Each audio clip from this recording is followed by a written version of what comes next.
This week, catch up with Colin Montgomerie, the big man who talks about Europe's dominance in golf. Oh, we have Indian winners on the European Tour, Indian winners now on the US Tour, Ijaj and Atwell, as you say. So this helps as well, to have world stars. In news, Tiger Woods pulls out of the Player Championships after 9 holes, calling on injury. And in the golfing tip, it's going to be all about the long putt. Today's tip is going to cover long putts.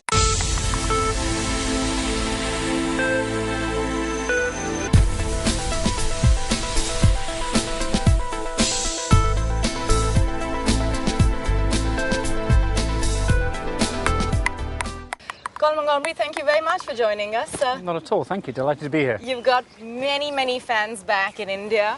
The golf scene is changing rapidly, and there's so much talk about India, China in the golf scene. Do you really believe it's out there?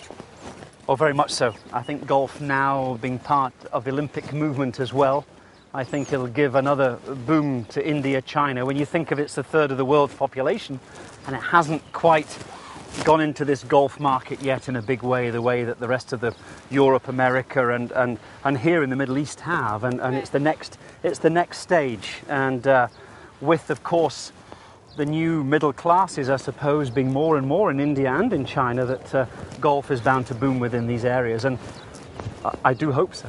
Is it because also many times people say that the recession has sort of sucked out the market from America and Europe, particularly Western Europe, that the only choice to make money with the game is to go down to Eastern? Not necessarily money with the game. My goal really to around my golf design business is to give opportunity to others, whether in a private way or in a public, in a municipal way. So I would love to be seen to having left golf courses, whether it's to make money or not, in a so-called property sense or whatever, but just to give opportunity for developing countries such as India, such as China, to develop the game of golf and to play the game of golf. I was lucky, I was given opportunity to play the game of golf.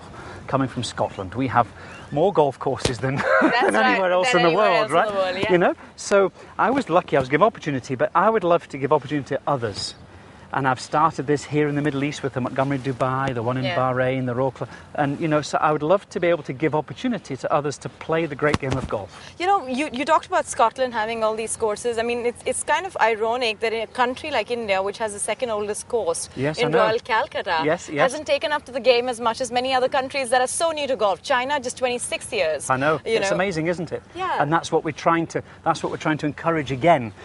Golf in India, yes, in our days of Britain, I suppose, when more influential, golf was a big part, and then it sort of stagnated in India.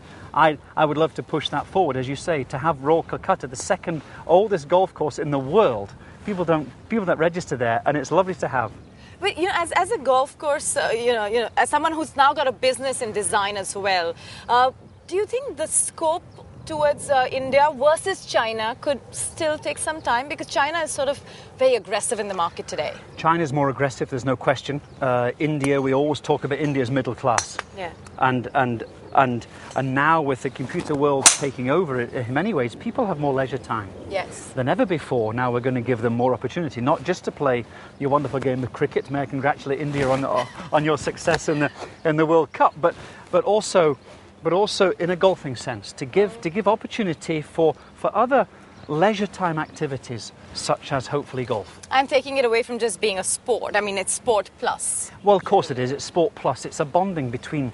Wouldn't it be great to see India fathers and sons? And I know how India, you're very much a family-orientated society. Yes. So isn't it great to have even grandfather, father, son to be out on the golf course, to get away from this so-called technology world, to actually go back to its roots and actually have a game of golf? Wonderful.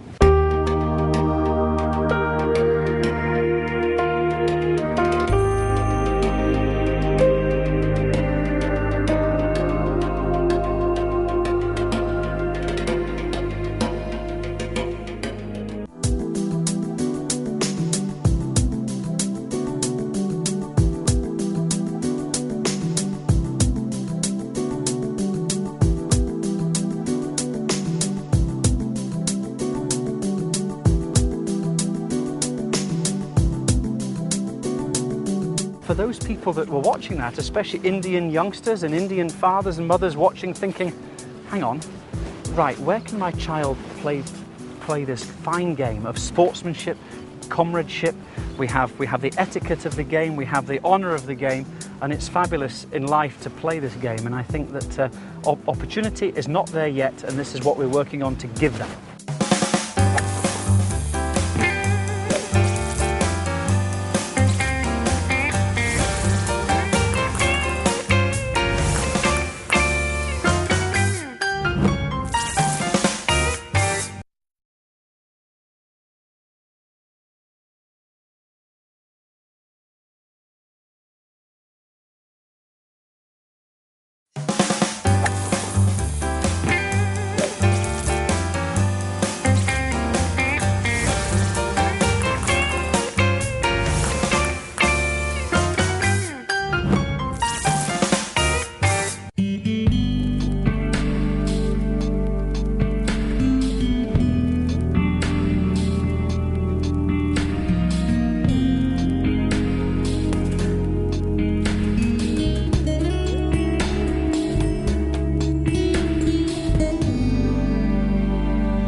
You've played several times in India, and I do know that you were also part of the Pro-Am at Johnny Walker 2008, Yes. where you were teamed with a lot of businessmen. I think Gautam Thapar was one of your teammates too. I mean, all these people are sort of finding that golf and business are so intrinsically linked. Oh, very much. That a market like India should definitely bring them together.